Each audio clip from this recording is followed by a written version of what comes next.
हरियाणा में पंचायती राज संस्थाओं के लिए चुनाव का आगाज होने वाला है, लेकिन चुनाव की बिसात अभी से बिछ गई है। पार्टियां भी अपना दम भरने की कवायद में जुटी हैं, तो वहीं राज्य चुनाव आयोग ने भी कमर कस ली है। इसी कड़ी में एक बड़ी घोषणा की जा रही है कि राज्य का चुनाव आयोग ईवीएम खरीदने की तैयारी में है। तो वहीं इस मामले को लेकर चुनाव आयुक्त धनपत सिंह से हमारे संवाददाता ने खास बातचीत की, सुनाते हैं आपको। और स्थानीय निकाय के चुनाव समुचित रूप से हों और व्यवस्थित रूप से हों, इसके लिए चुनाव आयोग अपनी ईवीएम मशीनें खरीदने जा रहा है। और इसके साथ साथ राज्य में पंचायती चुनाव होने हैं, आपको पता है, और जिला परिषद और पंचायत समितियों के चुनाव भी होने हैं। उसको लेकर क्या स्थिति है, क्या इस समय जो तैयारियां हैं, ये हम जानेंगे राज्य के चुनाव आयुक्त श्री धनपत सिंह जी से। धनपत जी हमारे साथ हैं। नमस्कार सर। नमस्कार राकेश जी। सर ये बताएं कि पहले तो ईवीएम की बात करते हैं, क्योंकि शॉर्टेज रहती है जब आपने पंचायती चुनाव करवाने हैं। हो सकता है जिला परिषद और पंचायत समिति के चुनाव भी राज्य सरकार एक साथ करवाने के लिए करे।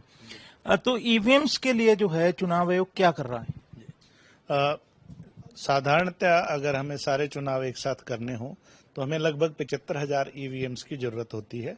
तो जब 23 फरवरी 2021 को जब टर्म खत्म हो रही थी, उसके चुनाव की तैयारियों के लिए इलेक्शन कमीशन ऑफ इंडिया से 75,000 ईवीएम्स हमें उपलब्ध कराई गई थी, जो हमने डिफरेंट स्टेट से, राजस्थान वगैरह से उठानी थी।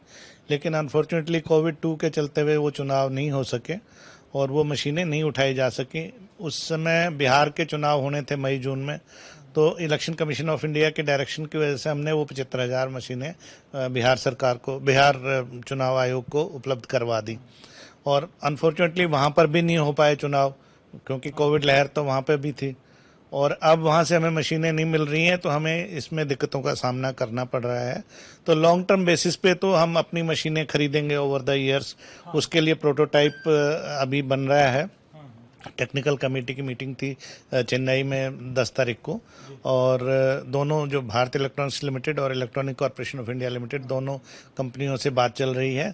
जो सभी स्टेट इलेक्शन कमिश्नर्स की कोऑर्डिनेशन कमेटी है ऑल इंडिया लेवल पे, वो इसको टेकअप कर रहा है। और इसके लिए इलेक्शन कमीशन ऑफ इंडिया से भी गाइडलाइंस आ गई हैं। पहले गाइडलाइंस नहीं थी, तो इसका खरीदने का काम नहीं हो पा रहा था। तो मुझे उम्मीद है कि हर साल हम 10-10, 12-12 हज़ार करके अपनी ईवीएम्स अपनी रिक्वायरमेंट के हिसाब से आने वाले समय में खरीद लेंगे।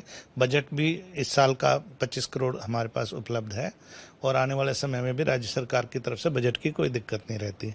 अगर ईवीएम्स की हिस्ट्री में थोड़ा सा हम जाएं, तो पहले टाइप M1 मशीनें थी, जो एमएलए और एमपी के लिए सबसे पहले लागू की गई थी। जब वहाँ से वो डिस्कार्ड हो गई, तो पंचायत चुनावों में और म्यूनसिपल कॉरपोरेशन के चुनाव में वो प्रयोग आती रही। लेकिन पिछले चुनाव के बाद उनको फेज आउट कर दिया गया है। फिर M2 टाइप मशीनें जो आई थी एमएलए एमपी के लिए, वो फिर इलेक्शन जो नीचे थे स्थानीय निकायों के, पंचायती राज इंस्टीट्यूशंस के, उनके लिए अब वो उपलब्ध हो रही हैं। तो इलेक्शन कमीशन ऑफ इंडिया के पास करीब 5-6 लाख वो मशीनें हैं। कुछ स्टेट्स के पास अपनी भी हैं। जो M3 मशीनें हैं, वो इलेक्शन कमीशन संवेदनशीलता के चलते हुए